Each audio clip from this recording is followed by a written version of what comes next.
For some reason, back in 2016, we were also talking about the Sony Walkman.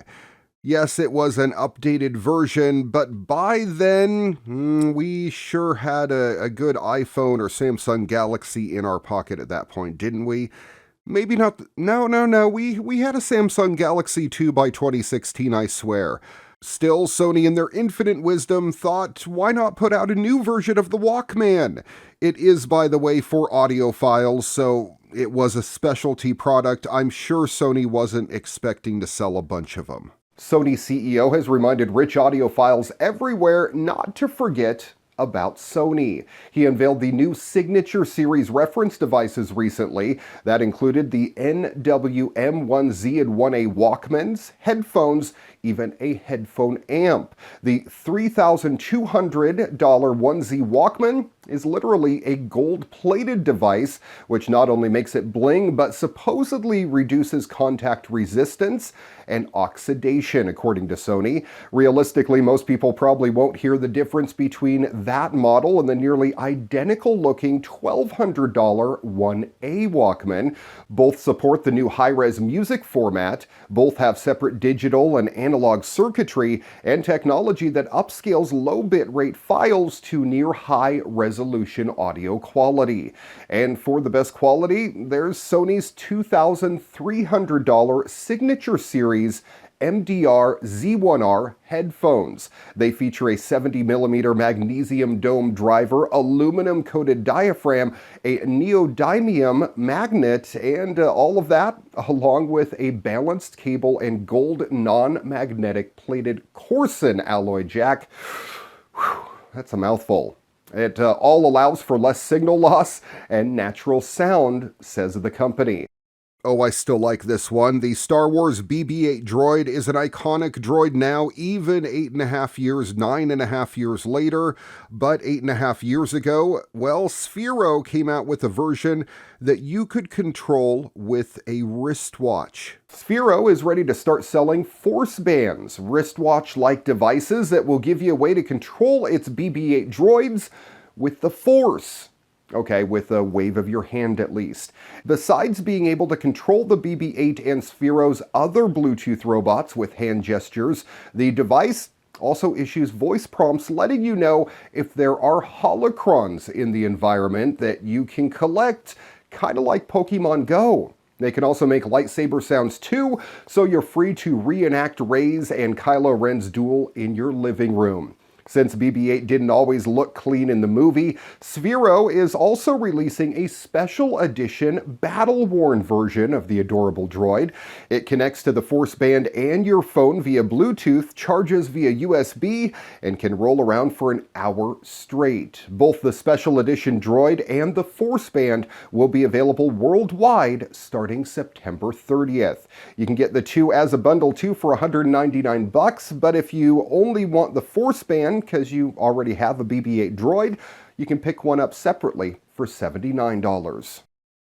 I love looking back on stories that ended on a good note as well. This one was about the NASA InSight lander that was heading to Mars. It was delayed due to a vacuum seal, and it did end up on Mars in 2018. It spent 4 years gathering data, and they shut it all down just a couple years ago in 2022. In space news, when NASA canceled the Mars InSight mission late last year, just 3 months before it was scheduled to launch, it wasn't clear if the lander would ever make it to the surface of the red planet. Now, that lander gets a second chance and a new launch date as well in 2018.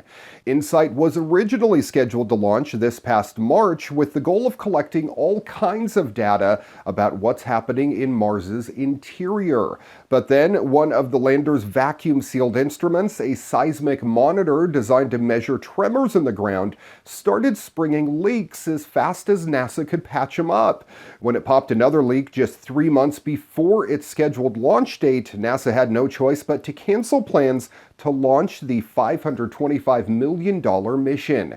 At the time, NASA hoped to reschedule for the next open window to go to Mars, which was winter of 2018, but the fate of the lander remained up in the air, primarily due to the question about budget.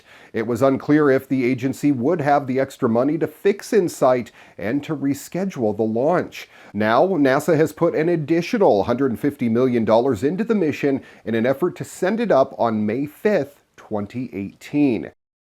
Celebrating 300 episodes of your weekly tech update and having a look back at some of the coolest tech stories, including this one that they were calling the fastest EV in the world.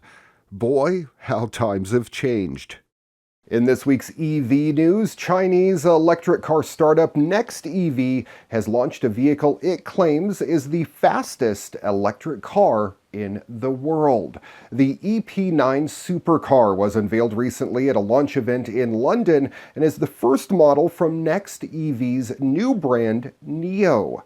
Dubbed the world's fastest electric car, it can go from 0 to 200 per hour in 7.1 seconds. It has a top speed of 313 kilometers per hour. That's almost 200 miles an hour, by the way.